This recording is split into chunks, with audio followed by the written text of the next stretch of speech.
Reading minds is also called mentalizing, mirroring. According to Max, when conversing with someone, cross your arms while talking. If they cross their arms too, it means they're interested in the conversation. They are open and receptive, he says. From a scientific perspective, this is called limbic synchrony, or being in sync. Psychologically, mirroring is something we do with people we are fond of or are interested in.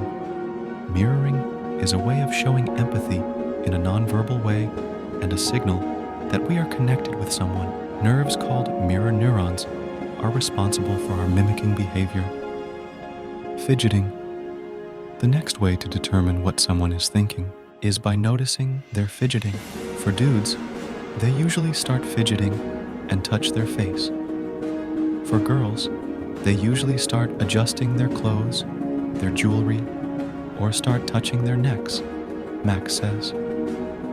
He doesn't go on to explain what fidgeting means in the video, but there is a lot you can imply from it. In psychology, fidgeting is associated with a lack of attention, boredom, restlessness, or discomfort.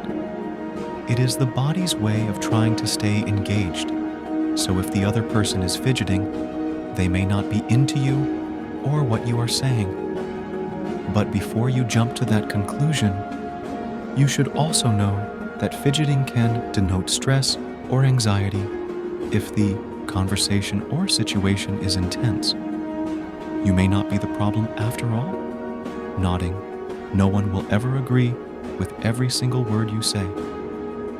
Excessive nodding is a strong indication that the person you are speaking with is having anxiety about what you think about them. Max adds, they think that you're either judging them in some way, or they think you doubt their ability to follow instructions.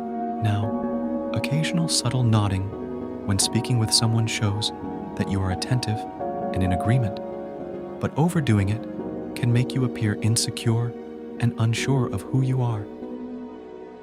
We actually do this all the time. You probably try to figure out what someone else is thinking at least a couple of times a day. You may not even be fully conscious of doing this. Mentalizing can happen even when you're thinking of something completely different. Being able to mentalize and understand other people's emotional states can be a very valuable skill in the workplace, at school, or in your personal life. Anyone working in an area where they have to understand other people well, like diplomats, healthcare workers, or business people, can benefit a lot from honing their mentalization skills. Studies have shown that women tend to be better at mentalizing than men. People with autism may find mentalizing to be difficult. Many people with autism have strategies like practicing conversations ahead of time to manage their difficulties, understanding other people's emotions. Observe their body language.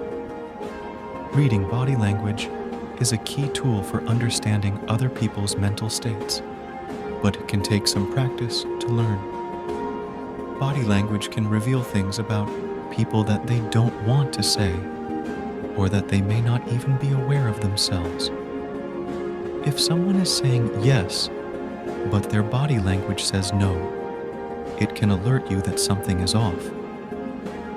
There are whole books written just on body language, but to get started, here are the things you should look out for. Eyes. When people see something that excites them, when they're making a hard choice, or when they're experiencing strong feelings, their pupils tend to get bigger. Posture.